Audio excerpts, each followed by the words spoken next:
Ер нь нэг сүүлийн нэг 3-4 жил гэж би бол хэлнэ. Хамгийн их орж ирж байгаа нь одоо 28 бузар тийм. Явдал суудал. Манай монголчууд үнэхээр энэнд идэвхчихсэн. За тэр тусмаа одоо нөгөө нөхөртэй хүмүүс их чинь эмэгтэй хүмүүс ямар аймаар авах гэж үздэг юм бэ? Эмэгтэй хүний нэр төр одоо тэр хүнд нэмжин сэтгэл гэж байна уу гэж би бол асуумар санагддаг. Яагаад тэгэхээр одоо энэ эрэгтэйчүүд нь одоо их хөвчлэн ерөөсөө ингээл үр хүүхдээ твэрээдүүлдэг. Нэг бол эмэгтэйчүүд нь үр хүүхдээ твэрээдүүлдэг. Аль эсвэл одоо баг тэр нөгөө хуулиар бол одоо нэг хоёр их нэртэй болох хуулийг одоо хүлээгээд идэх юм уу гэмээр л ерөнхийдөө бол байна гэж бол би хэлнэ. За яагаад тэгэхээр ингээл хүүхдээ нөхрөө хаяа явчлаа 4-5 хүүхэдтэй гэл ингээл эрэгтэй хүмүүс нь орж ирж байгаа юм л та эхнэр нь хүнтэй явчлаа гэл.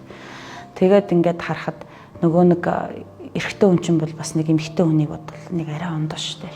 Нөгөө сэтгэлийн хатан айгүй хэцүү байдаг. Харахад айгүй өвдмөр харагддаг.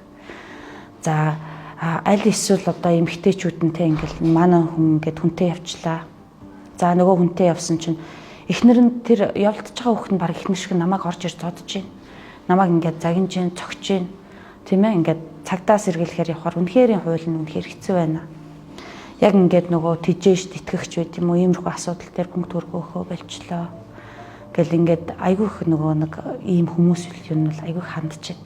Тэгээ би ингээд харахад одоо тэр ийм нөхөртэй хүнийг авна гэдэг одоо ямар ёсон байна тий манай монголчууд одоо бүр айгүй хэцүүдчлээ шүү дээ. Нэг бол одоо тэр хүний нөхөртэй олон хүүхэдтэй гэдгийг мэдсэрэж тэр явдаг эрэгтэйчүүд ямар учир байна л гэж би дотроо ер нь бол маш их бодож байгаа шүү дээ. Тэгэхээр хэрвээ иймэрхүү асуудал гаргаж ирсэн бол яах гэж хүүхэдтэй болдог байна ч гэдэг тий.